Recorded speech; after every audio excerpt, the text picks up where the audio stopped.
Hello Mark, my name is Vivian, and I'm number 24. I'm a freshman. This is a speech from Monica Lewinsky, The Price of Shame. You're looking at a woman who was publicly silent for a decade. Obviously, that's changed, but only recently. It was several months ago that I gave my very first major public talk at the Forbes 30 Under 30 Summit. 1,500 brilliant people, all under the age of 30. That meant that, in 1998, the oldest among the group were only 14, and the youngest just 4. I joked with them that some might only have heard of me from rap songs. Yes, I mean rap songs. Almost 40 rap songs. Laughter. But the night of my speech, a surprising thing happened. At the age of 41, I was hit on by a 27-year-old guy. I know, right? He was charming and I was flattered, and I declined. You know what his unsuccessful pickup line was? He could make me feel 22 again. Laughter. Applause. I realized later that night, I'm probably the only person over 40 who does not want to be 22 again. Laughter. Applause. At the age of 22, I fell in love with my boss, and at the age of 24, I learned the devastating consequences. Can I see a show of hands of anyone here who didn't make a mistake or do something they regretted at 22? Yep, that's what I thought. So like me, at 22, a few of you may have also taken wrong turns and fallen in love with the wrong person, maybe even your boss. Unlike me, though, your boss probably wasn't a president of the United States of America. Of course, life is full of surprises. Not a day goes by that I'm not reminded of my mistake, and I regret that mistake deeply. In 1998, after having been swept up into an improbable romance, I was then swept up into the eye of the political, legal, and media maelstrom like we had never seen before. Remember, just a few years earlier, news was consumed from just 3 places: reading a newspaper or magazine, listening to the radio, or watching television. That was it. But that wasn't my fate. Instead, this scandal was brought to you by the digital revolution. That meant we could access all the information we wanted when we wanted it, anytime, anywhere, and when the story broke in January 1998, it broke online. It was the first time the traditional news was swamped by the internet for a major news story, a click that reverberated around the world. What that meant for me personally was that overnight I went from being a completely private figure to a publicly humiliated one worldwide. I was patient zero of losing a personal reputation on a global scale almost instantaneously. Instantaneously, this rush to judgment, enabled by technology, led to mobs of virtual stone throwers. Granted, it was before social media, but people could still comment online, email stories, and of course, email cruel jokes. News sources plastered photos of me all over to sell newspapers, banner ads online, and to keep people tuned to the TV. Do you recall a particular image of me, say, wearing a beret? Now, I admit I made mistakes, especially wearing that beret. But the attention and judgment that I received, not the story, but that I personally received, was unprecedented. I was branded as a tramp, tart, slut, whore, bimbo, and, of course, that woman. I was seen by many, but actually known by few. And I get it. It was easy to forget that that woman was dimensional and a soul and was once unbroken. When this happened to me 17 years ago, there was no name for it. Now we call it cyberbullying and online harassment. Today, I want to share some of my experience with you. Talk about how that experience has helped shape my cultural observations. and how I hope my past experience can lead to a change that results in less suffering for others. In 1998, I lost my reputation and my dignity. I lost almost everything, and I almost lost my life. Let me paint a picture for you.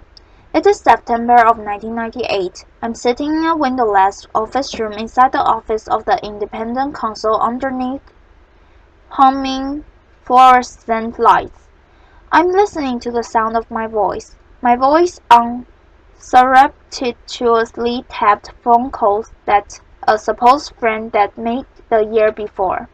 I'm here because I've been legally required to personally authenticate all 20 hours of tapped conversation. For the past 8 months, the mysterious content of these tapes has hung like the sword of Damocles over my head.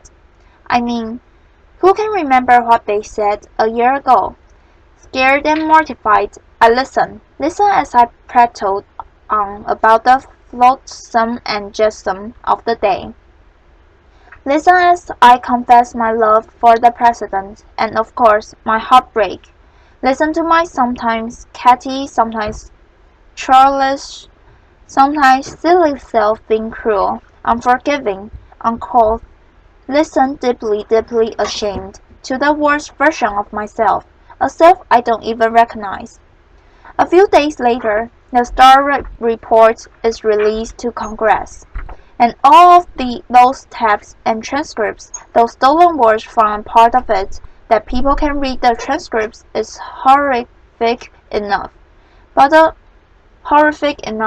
few weeks later, the audio tapes are aired on TV, and significant portions made available online.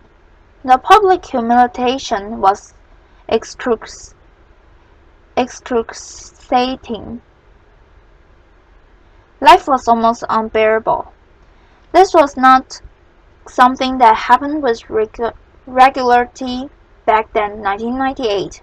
And by this, I mean the stealing of people's private words, actions, conversations, or phones, and then making them public. Public without consent, public without context, and public without compassion. Fast forward 12 years to 2010. And now social media has been born. The landscape has sadly become much more populated with instances like mine, whether or not someone actually make a mistake. And now it's for both public and private people. The consequences for some have become dire, very dire. I was on the phone with my mom in September of 2010, and we were talking about the news of a young college freshman from Rutgers University named Tyler Clementi. Sweet, sensitive, creative Tyler was secretly webcammed by his roommate while being intimate with another man. When the online world learned of this incident, the ridicule and cyberbullying ignited a few days later. Tyler jumped from the George Washington Bridge to his death. He was 18. My mom was beside herself about what happened to Tyler and his family, and she was gutted, with pain in a way that I just couldn't quite understand. And then eventually I realized she was reliving 1998, reliving a time when she sat by my bed every night, reliving a time when she made me shower with the bathroom door open, and reliving a time when both of my parents feared that I would be humiliated to death literally. Today, too many parents haven't had a chance to step in and rescue their loved ones. Too many have learned of their child's suffering and humiliation after it was too late. Tyler's tragic, senseless death was a turning point for me. It served to recontextualize my experiences, and then I began to look at the world of humiliation and bullying around me and see something different. In 1998, we had no way of knowing where this brave new technology called the Internet would take us. Since then, it has connected people in unimaginable ways, joining lost siblings, saving lives, launching revolutions, but the darkness, cyberbullying, and slut-shaming that I experienced had mushroomed. Every day online, people, especially young people who are not developmentally equipped to handle this, are so abused and humiliated that they can't imagine living to the next day. And some tragically don't, and there's nothing virtual about that. Childline, a UK non-profit that's focused on helping young people on various issues, released a staggering statistic late last year. From 2012 to 2013, there was an 87% increase in calls and emails related to cyberbullying. A meta-analysis done out of the Netherlands showed that, for the first time, cyberbullying was leading to suicidal ideations more significantly than offline bullying. And you know what shocked me, although it shouldn't have, was other research last year that determined humiliation was a more instantly felt emotion than either happiness or even anger. Cruelty to others is nothing new, but online, technologically enhanced shaming is amplified, uncontained, and permanently accessible. The echo of embarrassment used to extend only as far as your family, village, school, or community. But now it's the online community too. Millions of people, often anonymously, can stab you with their words. And that's a lot of pain, and there are no parameters around how many people can publicly observe you and put you in public stockade. There is a very personal price to public humiliation, and the growth of the Internet was jacked up that price. For nearly 2 decades now, we have slowly been sowing the seeds of shame and public humiliation in our culture soil, both on and offline. Gossip websites, paparazzi, reality programming, politics, news outlets, and sometimes hackers all traffic in shame. It's led to desensitization and a permissive environment online which lends itself to trolling, invasion of privacy, and cyberbullying. This shift has created that Professor Nicholas Mills calls a culture of humiliation. Consider a few prominent examples just from the past 6 months alone. Snapchat, the service, which is used mainly by younger generations and claims that its messages only have the lifespan of a few seconds. You can imagine the range of content that gets. A third-party app, which Snapchatters use to preserve the lifespan of the messages, was hacked, and 100,000 personal conversations, photos, and videos were leaked online to now have a lifespan of forever. Jennifer Lawrence and several other actors had their iCloud accounts hacked, and private intimate nude photos were plastered across the internet without their permission. One gossip website had over 5 million hits for this one story. And what about the Sony Picture cyber hacking? The documents which received the most attention were private emails that had maximum public embarrassment value. But in this culture of humiliation, there is another kind of price tag attached to public shaming. The price does not measure the cost to the victim, which Tyler and too many others, notably women, minorities, and members of the LGBTQ community have paid, but the price measures the profit of those who preyed on them. This invasion of others is a raw material, efficiently and ruthlessly mined, packaged and sold at a profit. A marketplace has emerged where public humiliation is a commodity and shame is an industry. How is the money made? Clicks. The more shame, the more clicks. The more clicks, the more advertising dollars. We're in a dangerous cycle. The more we click on this kind of gossip, the more numb we get to the human lives behind it. And the more numb we get, the more we click. All the while, someone is making money off of the back of someone else suffering. With every click, we make a choice. The more we saturate our culture with public shaming, the more accepted it is. The more we will see behavior like cyberbullying, trolling, some forms of hacking, and online harassment. Why? Because they all have humiliation at their courses. This behavior is a symptom of the culture we've created.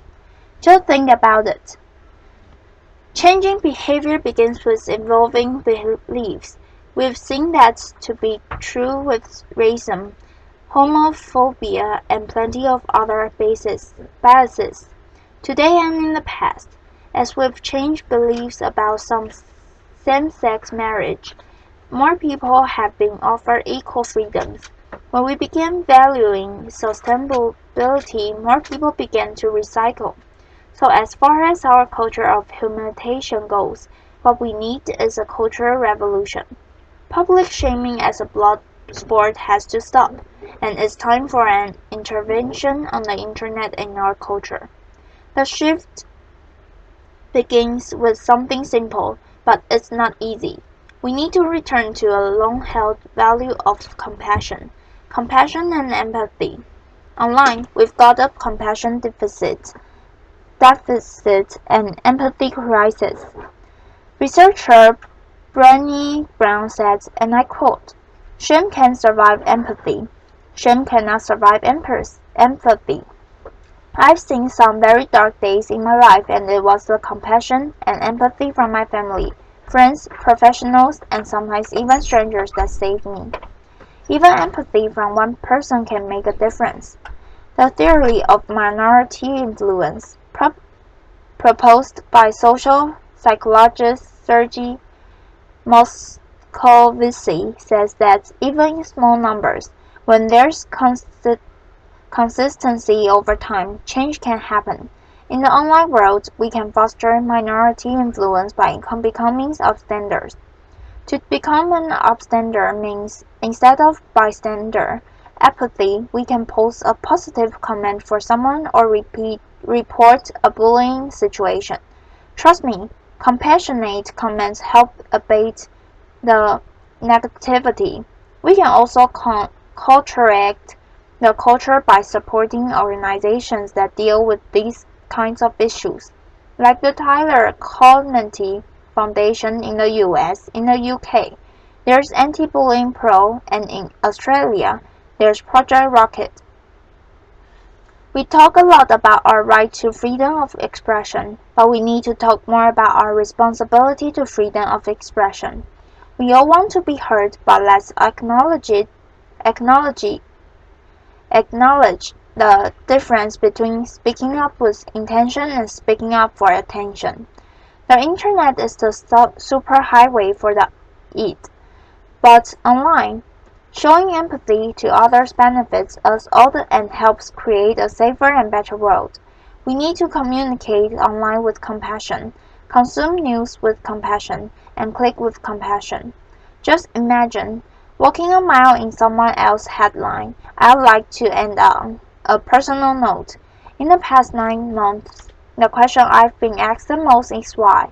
Why now? Why was I sticking my head above the parapet? You can read between the lines in those questions, and the answer has nothing to do with politics. The top-note answer was and is because it's time. Time to stop tiptoeing around my past. Time to stop living a life of opprobrium and time to take back my narrative. It's also not just about saving myself. Anyone who is suffering from shame and public humiliation needs to know one thing. You can survive it. I know it's hard. It may be painless, quick or easy. But you can insist on a different ending to your story. Having compassion for yourself. We all deserve compassion, and to live both online and off in a more compassionate world. Thank you for listening. Applause.